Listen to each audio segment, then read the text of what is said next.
하이스톰입니다. 대한민국 관객들에게 과연 넷플릭스란 어떤 회사일까요? 물론 매달 통장에서 넷플릭스 구독료를 꼬박꼬박 자동이체하시는 구독자분들과 그렇지 않은 분들은 서로 다른 기준을 가지고 계시겠지만, 이를 단순히 일개 시청자의 시선이 아니라 문화강국 대한민국이 가진 글로벌 영향력이라는 거시적인 관점에서 평가해본다면 저는 단언컨대 이렇게 한 줄로 딱 요약하고 싶습니다. 참 눈물겹게 고마우면서도 소름 돋을 정도로 무서운 회사. 고맙다는 건 무슨 의미이고 반대로 또 무섭다는 건 또 무슨 소리인지 오늘 영상에서 아주 기깔나게 탈탈 털어드릴 텐데요. 우선 최근 시즌3 제작 확정 소식과 함께 전세계 안방극장에 거대한 돌풍을 일으킨 넷플릭스의 메가 히트 오리지널 드라마죠. 바로 엑소키티라는 작품을 절대 빼놓을 수 없습니다. 이 드라마는 지구촌 전역을 완벽하게 뒤흔들어 놓았고, 우리나라에서도 아는 사람들은 다 아는 묘한 인기를 끌긴 했습니다만, 솔직히 냉정하게 말해서 대한민국 본토에서는 엄청난 대중적 사랑을 받거나 신드롬을 일으키진 못했습니다. 아니, 사연을 뜯어보면 참 희한합니다. 우리나라 배우들도 대거 출연하고 드라마의 무대 자체가 서울 한복판인데 왜 정작 우리 한국인들에겐 찬밥 신세였을까요? 이유는 간단합니다. 그 작품 바닥에 끈적하게 깔려있는 정서 자체가 한국적인 정서가 아니라 Hello everyone을 외치는 전형적인 미국 하이틴 티네이저 감성이었기 때문입니다. 그러다 보니 우리 입장에서는 문화적 이질감이 컸던 것이죠. 이런 현상이 전 세계 유통가에서는 얼마나 독특하고 기괴하게 보였는지 아십니까? 세계 최고의 권위를 자랑하는 글로벌 패션 트렌드 매거진이죠. 코스모폴리탄 이탈리아판이 등판해서 도대체 한국 배경의 드라마가 왜 정작 한국 땅에서는 폭망했는가라는 주제로 아주 정밀 분석 기사를 다룰 정도였습니다. 코스모폴리탄은 이렇게 보도했습니다. 엑소키티는 넷플릭스에서 기록적인 시청률을 찍었음에도 불구하고 본토에선 화제가 안 됐다. 미국과 서구권 평론가들이 심어놓은 얄팍한 고정관념과 미국식 문법이 복합적으로 작용하는 바람에 서양에서는 대성공을 거두었으면서도 정작 한국 시청자들 사이에서는 호불호가 극명하게 갈릴 수밖에 없었다. 전 세계 무려 77개국에서 차트 1위를 전부 싹쓸이하는 기염을 토하면서도 역설적으로 대한민국 차트에서는 거의 무관심에 가까운 0점에 수렴했다. 그 본질적인 이유는 아주 심플하다. 분명 한국을 배경으로 삼았지만 한국인들이 만들지 않았기 때문이었다. 분위기의 템포, 찰진 대사, 그리고 등장인물들 간의 묘한 역학관계가 그저 서양 하이틴 드라마의 뻔하디 뻔한 클리셰를 그대로 답습했다는 것이 이 작품의 문제였다. 서구권 시청자들에게 매력적으로 보이게 만들려고 한국적 색채를 양념으로 어설프게 뿌려대봤지만 그게 서구권에서는 제대로 먹혀들어갔어도 까다로운 대한민국 관객들에게는 외면받은 것이다. 심지어 넷플릭스는 한국 시장에서 이 시리즈의 홍보 마케팅을 진행하지도 않았다. 그리고 실제로 대한민국 주간 시청률 차트에는 진입조차 하지 못한 것이 현실이었다. 그러니까 이 드라마가 전 세계에서 1위를 하든 말든 우리 대한민국 시청자들이 보기에 이 드라마는 그냥 한마디로 에이, 손발이 오글거려서 도저히 못 봐주겠네 라는 차가운 평을 받았다는 것입니다. 그리고 이러한 한국인들의 살벌한 수준을 누구보다 잘 알고 있는 넷플릭스 본사는 애초부터 적극적으로 덤벼들지도 못하고 한국에서는 슬쩍 꼬리를 내렸다는 것이죠. 자, 77개국을 지배한 할리우드 대작이 한국 시청자들의 무관심 앞에 처참하게 체면을 구겨버린 이 황당하고도 짜릿한 역설. 그럼에도 불구하고 정작 이 드라마가 해외 언론들과 비평가들 사이에서 언급될 때마다 우리가 어깨를 으쓱하며 기분이 째질 수밖에 없는 의외의 이유가 있다는 것 아십니까, 여러분? 남미 아르헨티나의 유력 매체죠. 미누토 네우켄의 분석을 보면 이 드라마가 지구촌을 집어삼킨 결정적인 흥행 비결이 나오는데요. 매체는 아주 명확하고 명료하게 이렇게 분석했습니다. 엑소키티의 전 세계 흥행 요인은 한국 덕분이다. 작품 속에 녹아든 한국인들과의 로맨스, 대도시 서울에서 펼쳐지는 우정, 그리고 드라마 저변에 아주 묵직하게 깔려있는 대한민국의 라이프 스타일과 전통 문화, 침샘을 자극하는 다채로운 한국 음식, 그리고 귀를 사로잡는 K-팝 요소가 흥행 지표의 지분 99%를 차지하고 있다. 결국 넷플릭스 본사가 이 오글거리는 시리즈를 기어코 시즌3까지 질질 끌고 온 이유 역시 글로벌 조회수가 아주 달달하게 찍히는 것만큼이나 한국이라는 불패 카드만 묻히면 무조건 대박이 난다라는 흥행 치트키 공식을 완전히 확신했기 때문입니다. 그리고 우리가 이 작품의 이질감을 느끼는 것과는 별개로 우리 입장에서는 이 드라마에게 아주 고마운 포인트도 상상 초월로 많습니다. 이 드라마의 서구권 주연 배우들이 글로벌 토크쇼나 예능에 출연해서 한국의 떡볶이는 예술이다, 서울은 지구상에서 가장 매력적인 도시다 라며 침이 마르도록 한식과 한국의 매력을 알아서 쪼잘쪼잘 어필해주고 있거든요. 물론 그들이 소위 한류 코인에 올라타서 한류의 인기에 묻어가고 있기 때문에 그렇게 안 할래야 안 할 수도 없겠지만, 어쨌든 그들이 입을 열 때마다 우리의 문화적 위상과 소프트 파워는 가만히 앉아서 끊임없이 떡상하는 효과가 나타나고 있는 것입니다. 여기서 끝이 아닙니다. 프랑스의 유명 엔터테인먼트 매체 드모티 바퇴르의 보도를 보면 더 기가 막힌 상황이 연출되고 있는데요. K-팝 데몬 헌터스에 대해 수많은 외신들이 한국 작품이라 착각하고 있는 것처럼 이 매체는 엑소키티에 대해서도 한국인들이 직접 제작한 순도 100% K-드라마라고 착각하고 있었던 것입니다.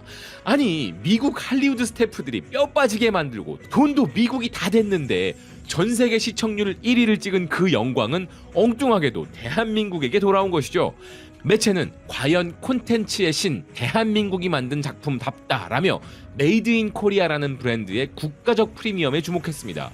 이건 정말 우리가 잠깐 대문만 열어줬을 뿐인데 전 세계가 알아서 큰절을 올리는 기분이 안 나쁜 황당한 시츄에이션 아닙니까? 자, 할리우드가 돈 냈지만 대한민국이 영혼을 지배하는 이 기묘한 흥행의 법칙. 그런데 말입니다. 이처럼 전 세계 시청자들이 한국 콘텐츠의 매운맛에 중독되어 갈수록 넷플릭스 본사에 밤잠을 설치게 만드는 지구상 가장 무섭고 독한 존재들이 등판하기 시작하는데요. 앞서 넷플릭스 본사가 한국 시청자들은 너무 엄격해서 무섭다며 슬쩍 꼬리를 내렸다고 말씀드렸잖아요. 이 엄격한 한국 시청자와 관련한 진짜 살벌한 비하인드 스토리가 하나 있습니다. 그건 바로 저도 개인적으로 정말 광적으로 애정하는 천재 감독 할리우드의 거장 팀 버튼에 대한 이야기입니다. 미누토 네우켄의 보도를 보면요, 팀 버튼 감독이 제작하고 그의 정예 사단이 총출동해 전 세계 안방극장을 뒤흔들었던 넷플릭스의 메가 히트작 웬즈데이에 대한 흥미진진한 뒷이야기가 실려 있습니다. 이 드라마는 지구촌 전역에서 오징어 게임 다음으로 엄청난 대성공을 거두었는데요. 그런데 매체는 이 작품에 대해 이런 의외의 말을 전했습니다. 팀 버튼 사단의 간절한 목표는 한국에서 1위를 해보는 것이었다. 아니, 전 세계를 다 집어삼킨 할리우드의 거장이 도대체 왜 우리나라 차트 순위에 이토록 집착하고 연연해 했을까요? 아시다시피 팀 버튼 감독의 작품 세계는 일반적인 기준에서 보면 기괴하고 황당무계한 판타지 요소들이 아주 차고 넘치잖아요. 그래서 팀 버튼 감독은 대한민국 시청자들로부터 더더욱 제대로 된 인정을 받고 싶었다는 것입니다. 장르를 막론하고 서사의 촘촘한 개연성과 납득 가능한 인과관계가 조금이라도 삐걱거리면 절대로 용서하지 않는 가장 무섭고 예리한 관객들이 바로 우리 한국인들이기 때문이죠. 야, 이건 판타지 장르니까 그냥 감안하고 대충 봐라 라는 얄팍한 핑계가 대한민국 안방극장에서는 절대 통하지 않는다는 걸 할리우드의 거장도 똑똑히 알고 있었던 겁니다. 그러니 그 까다로운 한국인들에게 작품성으로 꼭 인정받아서 전 세계 1위를 이뤘음에도 대한민국의 왕좌를 차지해보는 걸 최고의 훈장으로 여겼다는 것이죠. 자, 이렇게 할리우드의 네로라 하는 천재 감독마저 눈치를 보게 만드는 이 살벌한 대한민국 관객들의 수준. 그런데 여러분, 넷플릭스 본사가 우리 시청자들의 눈치를 보며 쩔쩔매면서도 절대로 한국을 놓지 못하는 충격적인 비즈니스 밀당의 비밀이 존재합니다. 실제로 사업적으로 주파나를 튕겨보면요, 넷플릭스 입장에서 대한민국은 그야말로 평생 업고 다녀도 모자랄 황금알을 낳는 거위이자 최고의 파트너입니다. 이탈리아의 유력 연예 매체인 무비플레이어의 보도를 보면 아주 흥미진진한 팩트가 등장하는데요. 매체는 넷플릭스의 근황에 대해 이렇게 전했습니다. 넷플릭스가 천문학적인 제작비를 투입한 오징어 게임 스피노프 예능에 전설적인 팝그룹 스파이스걸스의 멜비까지 전격 출연을 확정지었다. 그러니까 전 세계 대중문화의 아이콘들마저 한국이 만든 세계관 속에 기꺼이 들어오고 있다는 것인데요. 실제로 넷플릭스는 지금 이 순간까지도 오징어 게임의 강력한 IP를 활용해 글로벌화된 예능 제작은 물론 모바일 게임, 의류 굿즈 등 수많은 파생 상품들을 유통하며 어마어마한 막대한 수익을 올리고 있습니다. 여기에 한술 더 떠서 미국의 넷플릭스 전문 매체인 왓츠 온 넷플릭스의 최신 특종을 보면 진짜 혀를 내두르게 됩니다.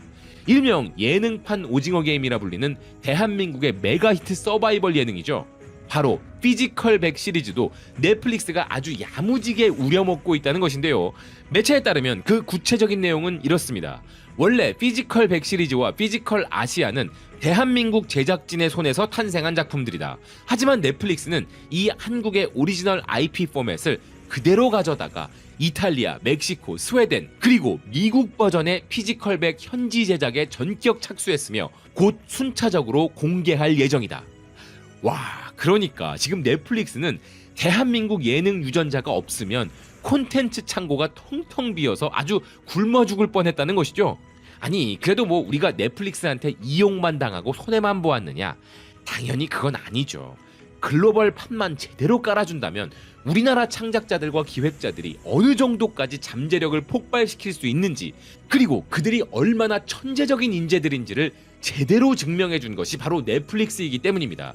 최근 넷플릭스는 그들이 늘 비공개 처리해왔던 지난 10년간의 데이터들과 그들이 미디어 업계에서 이룩해낸 업적들을 넷플릭스 이펙트라는 웹사이트를 따로 만들어 공개했는데요. 얼마나 자랑하고 싶은 게 많았으면 거창하게 별도 사이트까지 파서 배포했겠습니까? 그런데 역시나 그 사이트의 중심은 대한민국 콘텐츠들이었습니다. 그리고 영국의 세계적인 통신사 로이터가 타전한 보고서 내용을 보면요, 아주 기절초풍할 숫자들이 찍혀 있습니다. 넷플릭스는 지난 10년 동안 가입자들의 눈을 즐겁게 하기 위해 드라마와 영화 제작비로만 무려 1350억 달러 이상을 아낌없이 투입했다. 이를 통해 전 세계적으로 3250억 달러 이상의 엄청난 경제적 부가가치를 창출했고 42만 5천 개 이상의 고품격 일자리와 70만 명의 보조 출연자 고용, 그리고 전 세계 4,500개 도시를 촬영 장소로 알리며 아카데미를 포함한 다양한 글로벌 시상식에도 1,700건의 후보 지명과 350개의 상을 휩쓸었다. 특히나 넷플릭스가 이 엄청난 대기록을 자랑하면서 인류 문화에 가장 크게 기여한 대표작이라고 콕 집어 강조한 위대한 두 작품이 있는데요. 그게 바로 우리의 오징어 게임과 K-팝 데몬 헌터스입니다. 기사는 이런 보도를 이어가는데요. K-팝 데몬 헌터스는 넷플릭스 사상 최다 시청 영화로 무려 5억 뷰를 돌파했다. 그래미와 아카데미상을 동시 석권한 것도 모자라 이 애니메이션 한 편 때문에 한국으로 향하는 글로벌 항공권 예약률이 무려 25%나 폭증했다. 여기에 글로벌 언어 학습 앱인 듀오링고에서 한국어를 배우는 미국인 사용자 수가 무려 22%나 급증하는 기적 같은 문화적 파장을 낳았다. 한편 오징어 게임은 시즌 1부터 모든 시즌이 전 세계 역사상 최고 뷰를 기록한 것은 물론이고 지구촌 무려 93개국에서 압도적 1위라는 전무후무한 대기록을 달성한 유일무이한 작품이다. 넷플릭스 측은 대한민국을 필두로 한 비영어권 콘텐츠가 전 세계 메인스트림 시장을 어떻게 지배하고 확산시켰는지에 대해 거의 눈물겨운 자부심을 표출하고 있는 상황인 것입니다. 그러니까 지금 넷플릭스의 리포트의 핵심을 딱 한마디로 요약하자면 이것이죠. 우린 한국 없었으면 10년 동안 투자한 180조 원을 그냥 공중에 날릴 뻔했다. 그래서 프랑스 최고의 유력 일간지 중 하나인 우에스트 프랑스는 이 넷플릭스 보고서 중에서도 오직 대한민국 파트만 현미경으로 똑 떼어내서 아주 살벌한 정밀 분석 리포트를 타전했습니다. 우에스트 프랑스는 이렇게 보도합니다. 넷플릭스를 타고 유통된 한국의 드라마, 영화, 애니메이션의 영향력이 전 세계 주류 시장에서 엄청나게 강화되면서 이게 단순 시청률로 끝난 게 아니라 지구촌 소비자들의 패션 스타일, 식문화 트렌드, 그리고 글로벌 관광 수요에까지 막강한 도미노 효과를 미치고 있다. 솔직히 이건 우리도 인정할 수밖에 없는 명백한 팩트입니다. 과거 유튜브가 우리에게 새로운 통로를 열어주었듯 이미 충분히 세계를 지배할 만한 미친 잠재력을 가졌던 우리 창작자들이었지만, 만약 넷플릭스라는 거대 글로벌 플랫폼의 고속도로가 없었다면 이런 폭발적인 확장력을 가지기까진 시간이 조금 더 걸렸을 테니까요. 이어서 우에스트 프랑스는 정말 엄청난 글로벌 인기를 누렸던 한국의 작품들을 하나씩 언급하며 이런 놀라운 숫자들을 이야기했습니다. 폭삭소가수다 한 편으로 한국 경제는 1,000억 원 이상의 경제 효과를 누렸다. 이 드라마 한 편을 위해 약 600명의 메가톤급 출연진과 제작진이 투입되었고, 주요 촬영지가 된 제주도 현지에 무려 4천여 개의 협력업체가 이 프로젝트 하나에 참여해 낙수 효과를 누렸다. 또 다른 한편으로 K-팝 데몬헌터스는 외국인들이 한국행 비행기에 올라타게 만든 가장 큰 요인으로 분석되었다. 또한 오징어 게임이 전 세계를 강타한 이후에는 무려 2년 연속으로 전 세계 할로윈 축제가 초록색 트레이닝복으로 도배가 되었으며, 흰색 반스 스니커즈의 전 세계 판매량은 무려 8,000% 가까이 미친 듯이 급증했다. 여기에 최근 지구촌을 싹 쓸어버린 예능 흑백요리사 역시 전 세계 외식업계의 판도를 완전히 바꾸어 놓았다. 이 예능 방영 직후 출연 셰프들이 운영하는 대한민국 현지 레스토랑들의 예약률은 무려 148% 이상 수직 상승하는 기염을 토했다.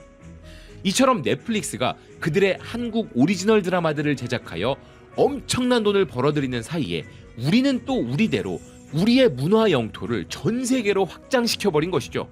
그런데 여러분, 우리 드라마와 예능이 이토록 지구촌을 지배할 수 있었던 바탕에는 넷플릭스 본사가 수조 원의 돈을 쏟아부어 전 세계 80억 인류의 눈과 귀를 교묘하게 조종한 지구상 가장 위대한 언어장벽 철폐 작전이 숨어 있었다는 사실을 아십니까? 요즘은 다들 아주 당연하다는 듯이 이렇게 말하잖아요. 한국 드라마는 서사가 워낙 튼튼하고 재밌으니까 당연히 전 세계적으로 인기가 많은 거지. 물론 맞습니다. 우리 대한민국은 고전 명작 여명의 눈동자 시절부터 해서 언제나 인류 최고 수준의 찰진 스토리들을 끈질기게 만들어 왔습니다. 그런데 왜 과거에는 지금처럼 글로벌 마켓을 통째로 씹어먹지 못했을까요? 한강 작가의 위대한 노벨 문학상 수훈 같은 역사적 영광이 이제야 터진 것도 마찬가지죠. 어디 우리 문학이나 작품성이 예전엔 부족해서였겠습니까? 아니죠. 당연히 전 세계 주류 시장을 가로막고 있던 철옹성 같은 언어적 장벽이라는 게 떡하고 버티고 있었기 때문입니다. 그리고 바로 이 거대한 한계를 미흡하게나마, 냉정하게 말해서 아직은 미흡하게나마 전 세계 30개국 이상의 언어로 번역해서 인류의 안방에 배달해주는 고속도로를 깐 게 바로 넷플릭스입니다. 솔직히 폭삭소가수다, 응답하라 1988, 나의 아저씨 같은 작품 속에 진득하게 녹아있는 우리 민족 고유의 정서와 뉘앙스를 다른 언어로 완벽하게 번역한다는 건 거의 불가능에 가까운 미션이잖아요. 그래서 필연적인 미흡함이 존재할 수밖에 없지만, 그래도 그 어려운 일을 해보겠다고 넷플릭스가 총대를 매줬던 것이죠. 물론 그것도 지들이 돈을 더 많이 벌려고 눈에 불을 켜고 나선 거지만, 결과적으로 우리는 우리가 가진 위대한 문화적 힘을 지구촌 전체에 무차별적으로 확산시키는 거대한 이득을 취하게 된 것입니다. 그리고 이건 단순히 우리 기분만 좋은 게 아닙니다. 이게 전 세계 미디어 산업 지형도를 완전히 바꿔버렸다는 리포트가 발표되었습니다. 미국 캘리포니아 기반의 엔터테인먼트 산업 전문지죠. 미디어 플레이 뉴스의 정밀 분석인데요. 매체는 놀라운 통계를 주목했습니다. 전 세계 넷플릭스 가입자의 33%가 일명 접근성 기능을 켜고 시청한다. 자, 여기서 말하는 접근성 기능이란 자막, 청각장애인용 자막, 음성 해설, 그리고 대망의 더빙 기능까지 총 4가지를 의미하는데요. 평생 자막에 익숙했던 우리와는 다르게 자기네 영어 콘텐츠만 보니까 평생토록 자막을 볼 이유가 없었던 북미나 유럽 시청자들은 자막 읽는 걸 엄청나게 불편해했었거든요. 그런데 이들의 닫힌 문을 열어젖힌 게 바로 넷플릭스의 현지어 더빙 시스템이었습니다.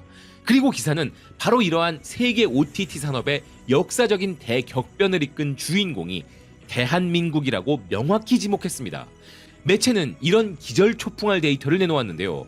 불과 10년 전만 해도 넷플릭스 전체 시청량의 단 10% 미만에 불과했던 비영어 콘텐츠 비중이 현재는 무려 33% 이상으로 폭풍 급증했다.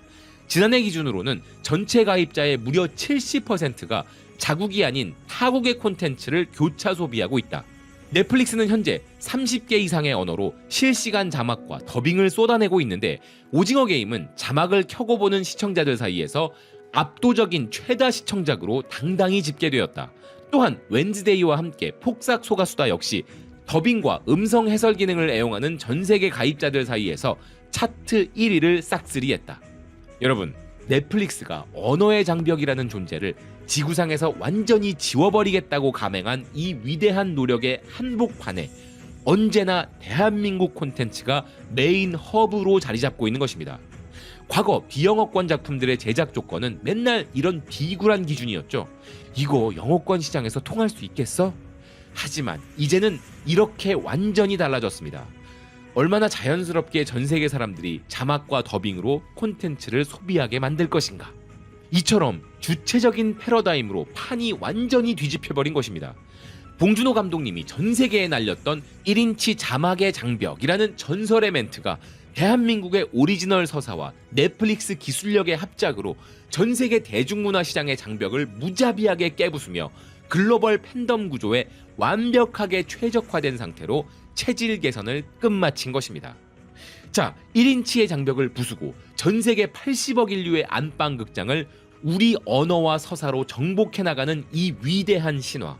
그런데 여러분, 이렇게 넷플릭스가 깔아놓은 글로벌 무대 위에서 마침내 명성을 얻은 대한민국이 이제는 단순히 완성된 드라마를 해외에 내다 파는 수준을 완전히 넘어서 버렸습니다.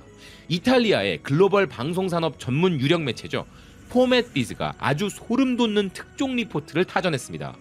영국 런던에서 개최된 전 세계 방송 콘텐츠 거물들의 비즈니스 축제, 일명 MIP 국제 콘텐츠 행사의 생생한 현장 스케치인데요. 이번 행사의 메인 세션으로 유럽에서의 K-드라마의 폭발적 부상이라는 주제가 전격 채택되었다. 유럽 전역에서 빗발치고 있는 한국 드라마 수요와 유럽 현지 언론들의 리메이크 가능성 확대에 대해 밤새도록 뜨거운 토론이 이어졌다. 한국은 단순 수입 현상을 넘어 지식재산인 IP의 원천 국가가 됐다. 이번 포럼 패널로 초청된 대한민국 작품들의 라인업은 아주 화려했다. 선제업고 튀어, 취사병 전설이 되다. 그리고 드라마 2부 등이 집중 조명을 받았다. 이미 수많은 유럽의 대형 제작사들은 한국 작품을 리메이크하고 싶어서 안달이나 있었다.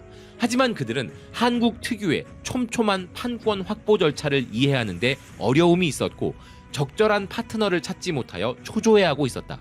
그렇기 때문에 대한민국의 판권 보유 거물들이 직접 유럽과 할리우드로 당당하게 진출해서 완성된 한국 프로그램을 내다 파는 차원을 넘어 글로벌 포맷 공동 개발이라는 협업 비즈니스로 전 세계 돈다발을 쓸어담게 될 것이다.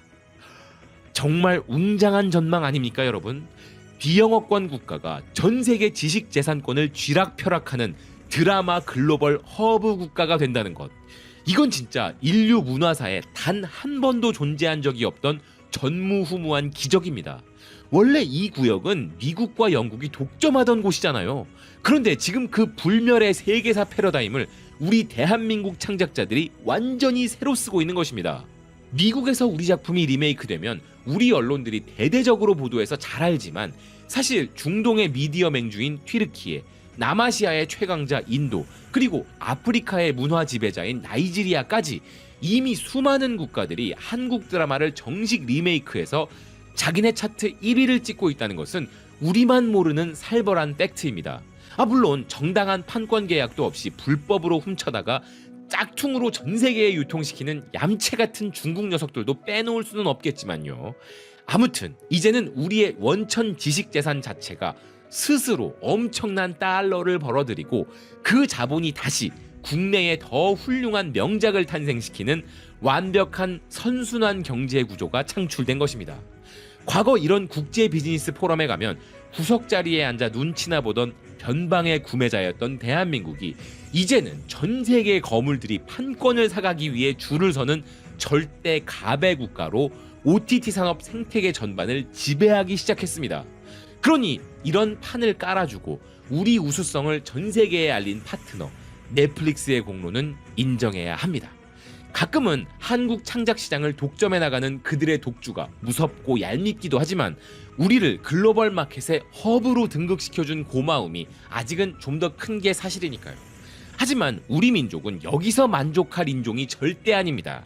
전에도 설명드렸듯 우리나라 토종 OTT 기업들은 물론이고 삼성과 LG라는 초거대 글로벌 기업들이 전 세계 스마트 TV에 심어놓은 무료 광고 기반 시청 시장을 가동하면서 이제는 감히 넷플릭스라는 거대 공룡마저 우회하여 글로벌 시청자들의 안방으로 다이렉트로 진격하고 있습니다.